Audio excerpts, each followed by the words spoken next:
Hello and welcome to Southern View. I'm Veera Raghav. Lined up on the show this evening, a special focus on the hunt for jobs getting tougher for those just passing out of college. But first, an issue that puts bureaucrats in the country at the core of a political tussle. The BJP and the Congress have had a sharp exchange over the union government's plans to enlist bureaucrats as quote-unquote Rath Prabharis, or those who will be part of a campaign to highlight the work and welfare schemes of the union government over the last 9 years across the entire country. The controversy erupted after a circular from the Central Board of Direct Taxes cited a letter from the Agriculture Ministry sharing plans for a nationwide Viksit Bharat Sankalp Yatra and seeking nomination of bureaucrats as special officers or district Rath Prabharis in each of the country's 765 districts. Congress President Mallikarjun Kharge wrote a strong letter to the Prime Minister demanding a withdrawal of the circular and stated that it would be a violation of service rules for bureaucrats to be involved in a political campaign. Kharge also mentioned another circular by the Ministry of Defence asking for soldiers on leave to promote government schemes. BJP chief JP Nadda hit back at the Congress and said, and I quote, "It baffled him to see the Congress object to public servants reach out to the grassroots to ensure that welfare schemes of the government are fully utilized." He stated that, and I quote, "It may be alien to the Congress, but public service delivery is duty of the government." So is this public service delivery or use of bureaucracy for political propaganda? That's the question this evening. And joining us this evening, Dr. Guru Prakash Paswan, senior spokesperson of the Bharatiya Janata Party, and Mohan Kumar Mangalam of the Congress Party. First to you, Mr. Paswan. Your first reaction to the Congress President's letter stating grave concern that especially in election season, this could allow the use of bureaucrats for political propaganda. A very warm good evening to you, my fellow panelists and your viewers. I think we need to understand a couple of things first. So the Webster's dictionary defines a bureaucrat as a person who is a non-elected official of the government whose duty is to make policies and ensure the effective implementation of the policies. So the definition of bureaucracy is exactly what a bureaucrat is supposed to do. The notification categorically mentions the bureaucrats to do their jobs. I don't see any problem with it.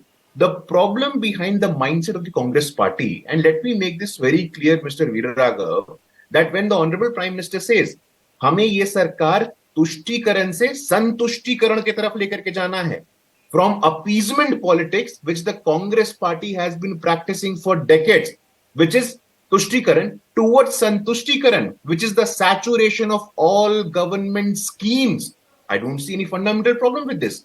If the bureaucrats are being given this responsibility to ensure full implementation of welfare schemes like Pradhan Mantri Awas Yojana, Pradhan Mantri Garib Kalyan Yojana, Pradhan Mantri Fasal Bima Yojana, Pradhan Mantri Kisan Yojana. So I don't see any problem with this.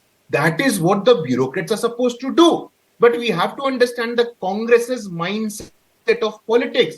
Congress party has not only used poverty as a political tool, but I am of the firm opinion, my party is of the firm opinion that the Congress party and its leadership, they're suffering with poverty of imagination. There is no vision. There is no ideas. There are no issues. There is no leadership. The only thing that the Congress party has left to do to criticize anything, whatever the government is doing. There is no logic to this resistance. Okay. There is no fact to this resistance. This is Virod for the sake of Virod. This is opposition for the sake of opposition. All right. And let me also remind your viewers, last 10 seconds I'll take. So only in the UPA 2 government, there was a position called Prime Minister Rural Development Fellows, PMRDF, whose job was specifically to do this, to go to the districts of left-wing extremism and ensure the timely, effective, efficient implementation of government scheme. So where is the problem? I want to ask my friend from the Congress party. Mohan Kumar Mangalam, where is the problem, yes, says the BJP? Ask the BJP, this is only implementation of welfare schemes. Please go ahead. The implementation of welfare schemes is not in the hands of joint secretaries, directors and deputy secretaries. There's a full structure there. The joint secretaries and secretaries sit in Delhi, coming up with policy and coming up with implementation frameworks, rules of engagement. The implementation happens on the ground with state civil servants, happens all the way down with tahsildars, with RDOs, with BDOs, block development officers, project officers. So this sort of, we're doing it to ensure implementation is an eyewash. Why would you have this term called Rath Prabharis? The term Rath itself is loaded with political connotations, given that they're the ones who made that term popular in Indian polity with their Rath Yatra, which was led by Advaniji. So using that term and then saying that you're going to celebrate the achievements of the last 9 years, celebrate and showcase achievements of the last 9 years. Where are we talking about implementation here? Why are you being so disingenuous when you're talking about the purpose of what you're actually sending these senior bureaucrats down to the ground for? And these senior bureaucrats, their job is to make sure that governance is running from Delhi. Why are you sending them down to the ground to do someone else's job? And at the same time, do a job that's not even part of their charter, which is to go and celebrate the government's achievements. This isn't the first time the BJP has tried to use different parts of the executive or even, the army to try and laud their own achievements. Before this particular letter, there was a letter on the 13th of October, where from the Ministry of Defense that directed soldiers to go to geotag sites and take selfies of themselves to showcase the good work done in defense. This is not criticized by us alone. This is criticized by someone as senior and as decorated as former Chief of Naval Staff, Mr. Admiral Prakash. He has said that it is extremely dangerous that when we're going into an election, which is less than 6 months away, a national election, to involve the army in anything that looks like propaganda, political propaganda, is not wise, it's very dangerous. But this government will stop at nothing. They've been spending record amounts of their budget on advertising, on their propaganda, but it doesn't stop at that. Now they want the civil servants to join in. They want the army to join in. Prakash. And of course, they already have the ED, CBI, IT as extended arms to go and harass the opposition. But now they're moving forward. This is the Guru expansion Prakash of their Paswan, it's the context that one is the Congress's point is that in the context of elections. So he has raised a couple of valid points. In the context of elections, this makes. Yeah, he has raised a couple of valid points, which I'm going to address point by point. So, number one, he says, what has a senior level officer got to do with the implementation of schemes? I mean, this is clearly beyond my comprehension. Howsoever senior you are, like I am a national spokesperson, I can go to my district team, district office bearer, and I can go and train them. This is the mindset of the Congress party. As a leader, as a bureaucrat, as an officer, you cannot be an entitled brat.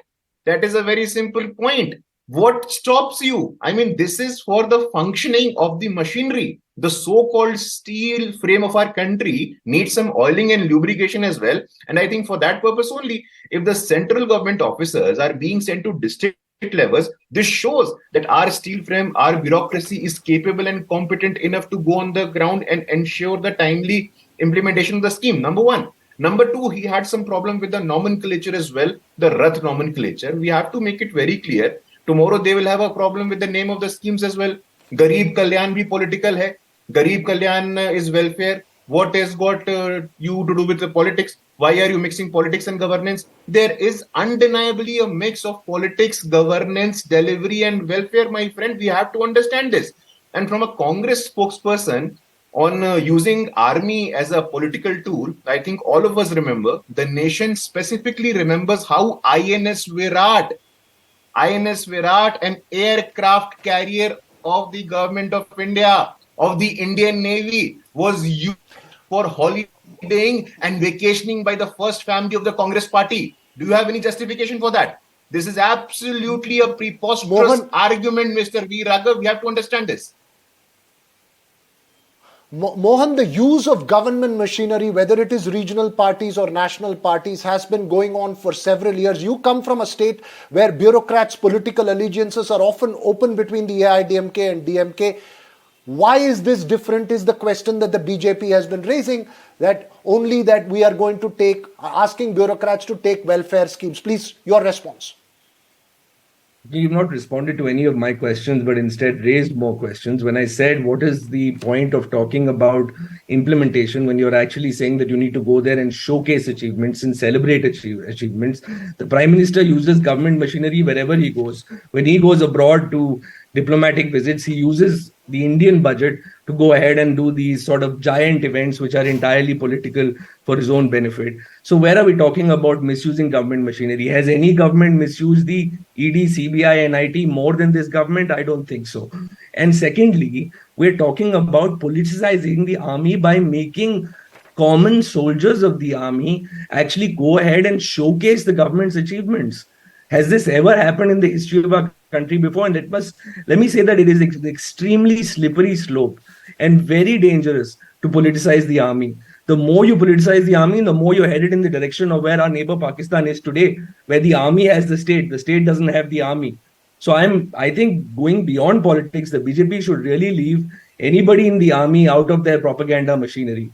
Of course, because the bureaucracy is part of the executive that they control, they're going to go ahead and try and violate any sort of conventions or conduct or rules that exist. They've been doing that consistently anyway in other areas. But please, let's not say this is implementation really. And frankly, I think this whole steel frame, they can go down, they're not brats. This is a childish observation, I'm sorry to say, because everybody in an organization has a role.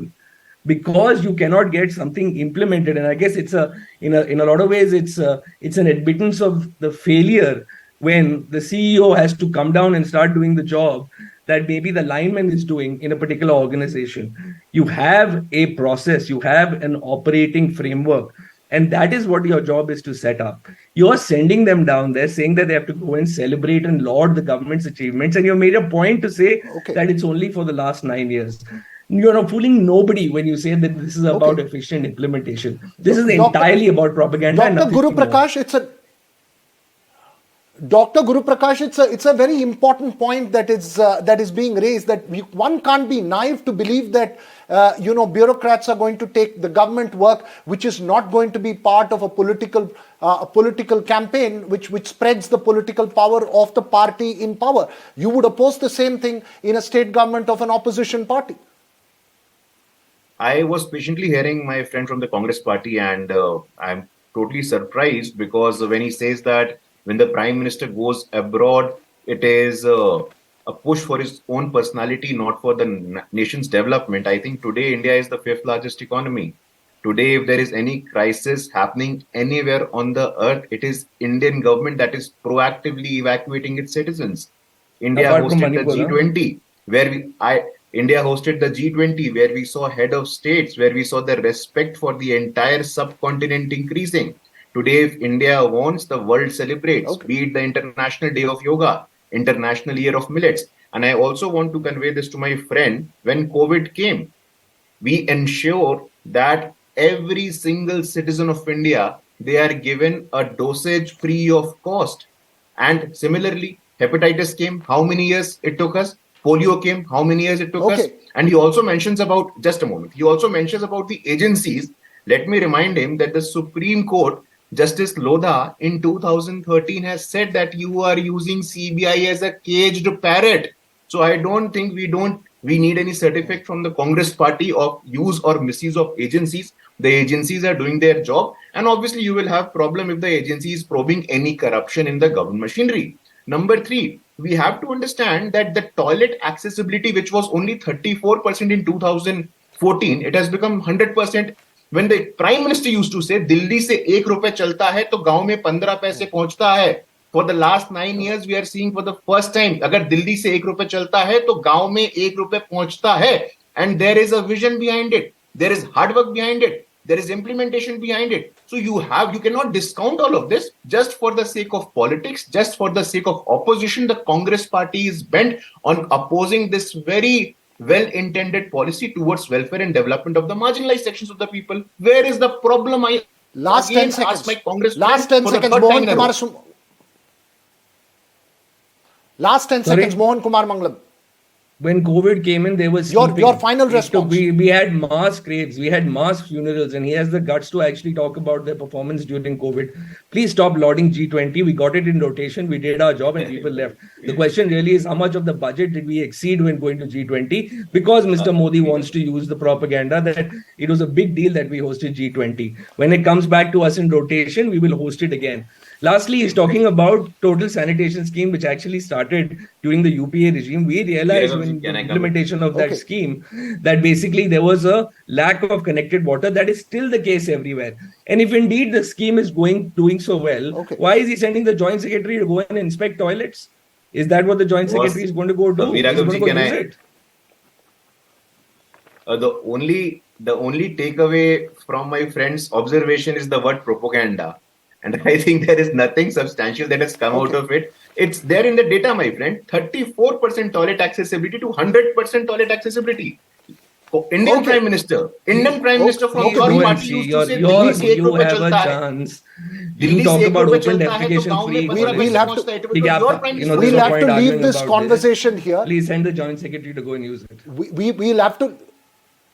We'll have to leave this conversation here, but it's a very important one. Some serious questions that's been raised. One needs to probe further into this matter. But thank you so much, Dr. Guru Prakash, as well as Mohan Kumar Phangalam, for joining us this evening. From bureaucrats and politicians now to the quest for jobs for those passing out of college. It seems to be getting harder to get hired, whether it is in the IT sector or in another one. IT major Infosys isn't sure of going to campuses for recruiting freshers, as it has a huge stock of the bench on the bench, and media reports suggest that there's a record jump in those searching for jobs in sites like LinkedIn. NDTV Sakshi Bajaj decodes the job realities for the fresh graduate to set up our special focus discussion this evening. IT majors such as Infosys and Wipro, along with some others, are unlikely to visit college campuses this year to hire freshers, while the Chief Human Resources Officer at TCS said in his commentary during Q2 earnings that their process for campus hiring has been initiated for this year. The big question is, why is overall hiring in the IT industry hitting a roadblock? Well, NDTV spoke to IT analysts who said IT firms still have a significant fresher bench from the previous year, and many still aim to enhance utilization, which essentially means training freshers already in the system and giving them job roles.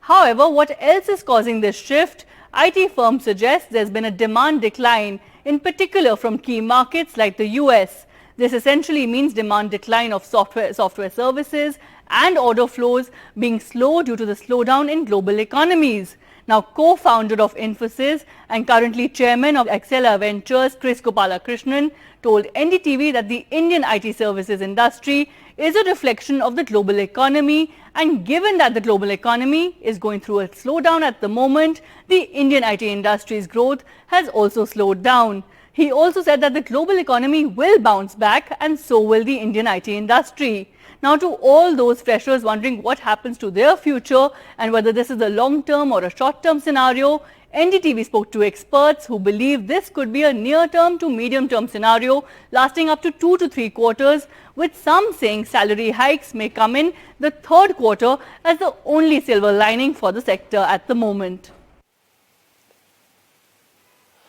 So joining us this evening to understand job realities in India, Prabir Jha, founder and CEO of People Advisor, who has led HR functions at leading Indian conglomerates, as well as Urvashi Verma, head of talent acquisition at Xperi APAC. But first to you, Prabir, do you see this as something that's going to remain as a worrying trend for a while, given that there is so much global uncertainty, or do you see us tiding through this? It depends on the time perspective, really. I think this fiscal is definitely out. So at least till our end of fiscal March 31st, I don't think things are going to dramatically change, particularly given the geopolitical scenario, which is only getting from bad to worse.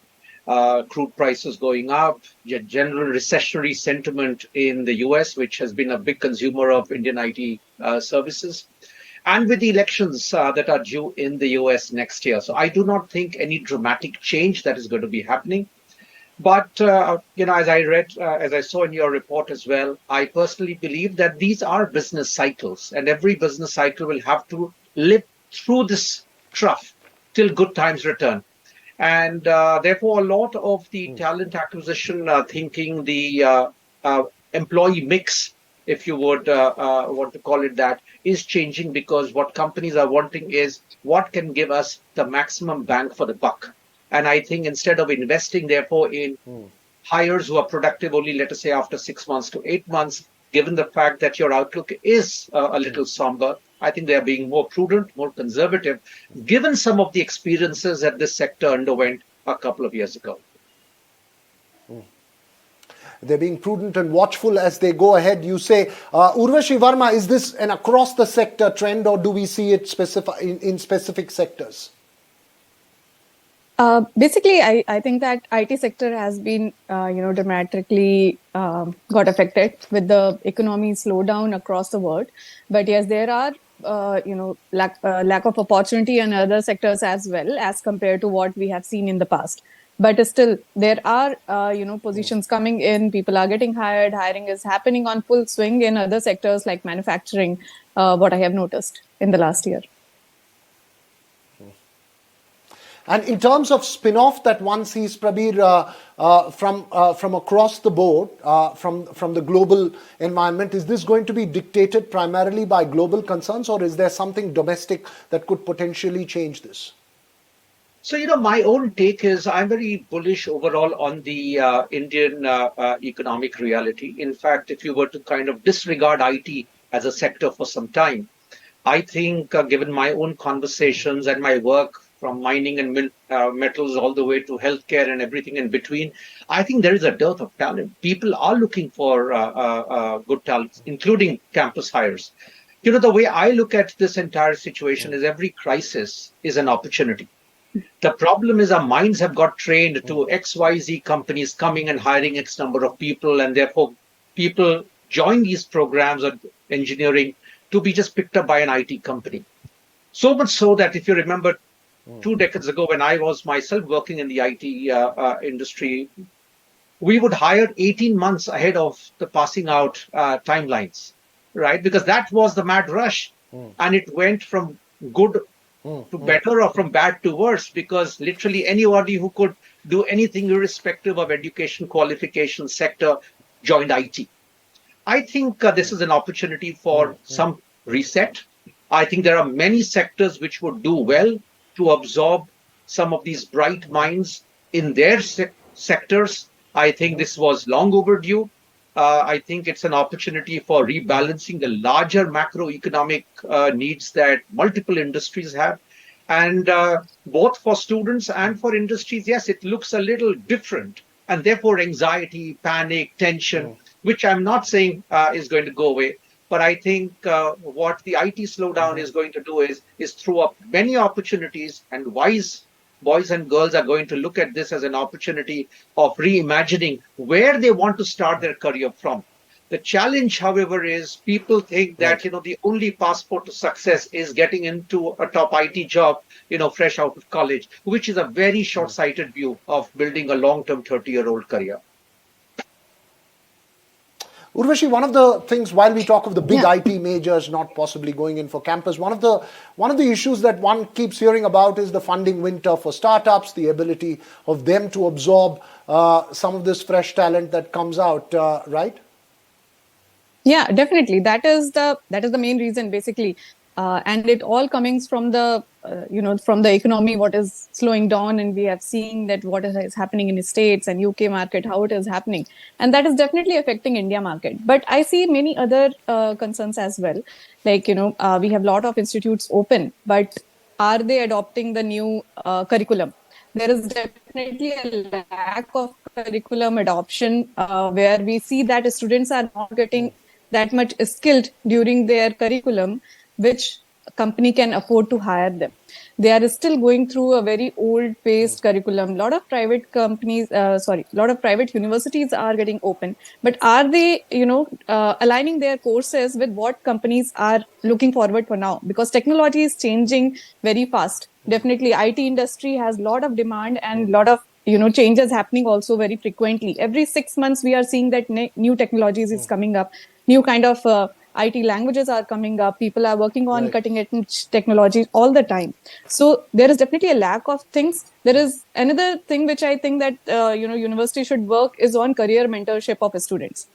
If students are not getting the right mentorship from the people from industry. There are people who are looking, who have achieved a lot of things and they have a lot of knowledge to share with the students. But there is no right programs or platforms where they can share their knowledge with coming talent and guide them how to start their career. Because IT industry definitely, industry was booming and a lot of things were happening.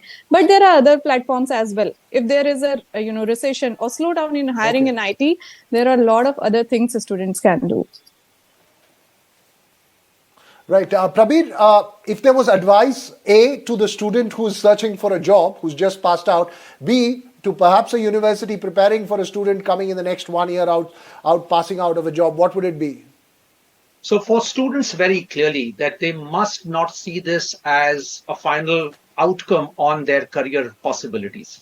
The despondency, the gloom and doom that typically they get into is not worth it. These are just start points. And where you start from may have nothing to do where you will finally reach. So I think the important thing is to be creative, to be open to ideas, industries, opportunities. My favorite example is don't always try to eat the same kind of fish that you've always eaten or with which you went into college. So I think it's just about keeping your minds open and exploring, as Urvashi also said. And I very strongly believe that there are so many sectors which could possibly throw up very exciting careers, but you need to think different and you need to look beyond the Joneses. So that's the first part. As far as the universities and colleges are concerned, I must appreciate what Urvashi said. I have a same feeling that at the end of the day, they have to stop being sweatshops of just churning out people who finished 4 years of engineering of any quality and standards.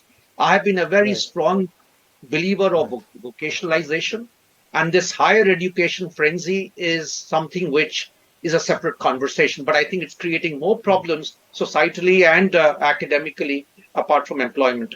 Universities must therefore continue to start exposing their students to newer ways of looking at opportunities. There is no conversation, there is no mentorship. It is all about getting people from companies who are potential employers to come and speak. I don't think that's mentorship. I think you need to expose them very wide rather than just an inch deep. I think this is one thing that they must do very differently if they visualize at least the next 2 to 3 years out. It's another conversation, but one that's extremely important and need to be had with universities, with students. But as you mentioned, the dream job getting more difficult. Thank you too for joining us on the show here. We'll keep a close watch both on the jobs market as well as the politics in the country. That's all we have time for on the Southern View this evening.